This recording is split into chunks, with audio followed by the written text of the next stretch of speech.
Il était une fois une femme pauvre qui vivait dans une petite maison modeste, avec ses 2 jeunes fils. Malgré une vie marquée par les épreuves et la misère, cette femme était animée d'une foi profonde en Dieu. Chaque jour, elle trouvait le courage de remercier le Tout-Puissant pour la moindre petite bénédiction. Ses voisins la considéraient parfois comme une folle à cause de son optimisme à toute épreuve, mais elle restait inébranlable dans sa gratitude.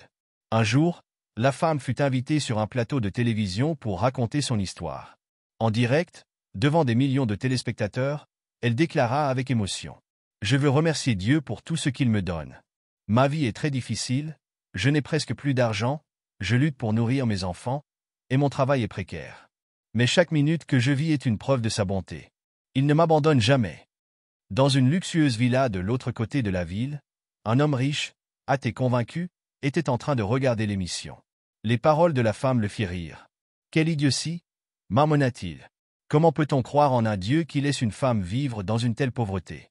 Puis, avec une idée malicieuse en tête, il demanda à sa secrétaire: « Trouve cette femme. Achète-lui des montagnes de nourriture, de la viande de première qualité, des pains croustillants, des fruits frais, et des jouets pour ses enfants. Assez pour qu'elle ait tout ce qu'il lui faut pendant une année.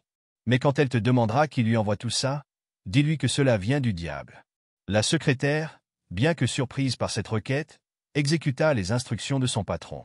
Elle fit livrer des caisses remplies de provisions jusqu'à la porte de la femme. Lorsque celle-ci ouvrit la porte, elle resta figée, les yeux emplis de larmes.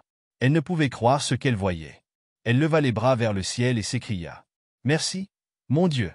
Merci pour ta générosité infinie. » La secrétaire, intriguée par tant de ferveur, demanda: « Vous ne voulez pas savoir qui vous a envoyé tout cela ? » « Peu importe, » répondit la femme avec un sourire radieux. « Quand Dieu donne un ordre, même le diable doit obéir. » Une vague de compassion.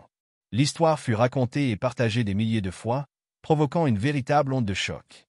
Beaucoup furent touchés par la foi inébranlable de cette femme. Le riche homme, lui, fut confronté à ses propres doutes. Il était abasourdi que son plan visant à discréditer la foi ait eu l'effet inverse. Peu à peu, il commença à se demander si cette femme avait raison. Et si Dieu était vraiment à l'origine de tout cela? Morale de l'histoire. La foi est une force puissante qui transcende les épreuves et inspire les cœurs. Lorsque nous choisissons de croire, nous transformons les actes même les plus sombres en lumière. Dieu agit souvent de manière que nous ne comprenons pas, et parfois, il utilise les moyens les plus inattendus pour exaucer nos prières. Rappelez-vous, aucune force, si négative soit-elle, ne peut contrecarrer les plans divins.